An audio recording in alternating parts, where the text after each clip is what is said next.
Fifth है bitwise operator, ये binary level पे काम करते हैं।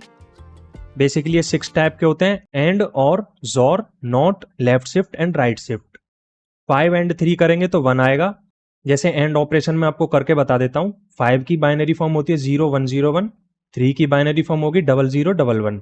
तो जब एंड ऑपरेशन करेंगे तो सिर्फ वो बिट 1 आएगी जहां पे दोनों बिट्स 1 होंगी, यानी यहां 1 आ जाएगा, बाकी हर जगह 0 आएगा, क्योंकि सिर्फ ये दोनों जगह ही हमारी 1 बिट है। सो इसका आउटपुट 1 आ जाएगा। 5 और 3 करेंगे तो दोनों में से कोई एक बिट 1 होगी तो वहां 1 आ जाएगा। सो इसका आंसर आ जाएगा 7। 5 और 3 करेंगे तो दोनों डिफरेंट बिट पे 1 आएगा, सो इसका आंसर 6 आ जाएगा। नॉट ऑफ 5 करेंगे तो 1 की जगह 0, 0 की जगह 1। बेसिकली किसी नंबर का अगर आप नोट कर रहे हैं तो नेगेटिव साइन के साथ n+1 लिख दीजिए, यानी अगर नॉट ऑफ 5 कर रहे हैं तो -5+1 यानी 6। अगर नॉट ऑफ 10 कर रहे हैं तो -10+1। 5 लेफ्ट शिफ्ट 1 का मतलब क्या हुआ, यहाँ पे एक बार लेफ्ट शिफ्ट कर रहे हैं, सो हर एक बिट को एक एक पोजीशन लेफ्ट में खिसका देंगे। बेसिकली लेफ्ट शिफ्ट का मतलब होता है मल्टीप्लाई बाय 2।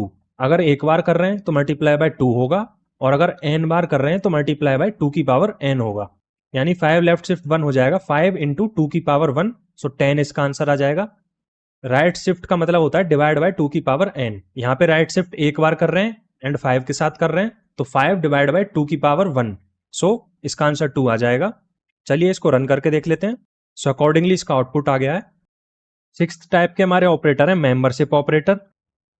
ये यूज किए जाते हैं किसी एलिमेंट की प्रेजेंस को पता करने के लिए कि ये किसी सीक्वेंस में है या नहीं। Sequence like list, tuple, string, set and etcetera. List को हम आगे डिटेल में कवर करेंगे। अभी के लिए सिर्फ आप इतना समझ लीजिए कि लिस्ट एक ऑर्डर्ड कलेक्शन होती है जिसमें आप मल्टीपल आइटम एक साथ स्टोर कर सकते हो। सो मेंबरशिप ऑपरेटर्स हमारे होते हैं इन या नॉट इन। इस लिस्ट में अगर मुझे चेक करना है 2 है या नहीं, तो मैं करूंगा 2 इन नम्स, ये ट्रू देगा क्योंकि लिस्ट में 2 है। अगर मैं करूंगा 5 नॉट इन नम्स, तो ये भी ट्रू देगा क्योंकि 5 इस लिस्ट में नहीं है। सो इसको रन करके देखते हैं, तो आउटपुट दोनों का ट्रू आ रहा है। सो 7th टाइप के ऑपरेटर होते हैं आइडेंटिटी ऑपरेटर। ये 2 टाइप्स के होते हैं, इज या नॉट इज, एंड ये चेक करते हैं कि 2 वेरिएबल्स सेम मेमोरी लोकेशन को रेफर कर रहे हैं या नहीं, और ये ट्रू फॉल्स रिटर्न करते हैं। याद रहे, डबल इक्वल टू हमारा कंपैरिजन ऑपरेटर होता है, ये वैल्यूज को कंपेयर करता है, जबकि इज हमारा आइडेंटिटी ऑपरेटर होता है, ये दोनों वेरिएबल्स के मेमोरी लोकेशन को कंपेयर करता है। एंड अकॉर्डिंगली हमारा इसका आउटपुट आ रहा है। ऐसा क्यों आया है, क्योंकि x और y हमारे 2 अलग ऑब्जेक्ट्स हैं, इसीलिए x हमारा y के इक्वल नहीं है, सो ये फॉल्स आ रहा है। x इज नॉट y, ये ट्रू है क्योंकि ये दोनों अलग अलग ऑब्जेक्ट हैं और दोनों अलग अलग मेमोरी लोकेशन पे स्टोर्ड हैं।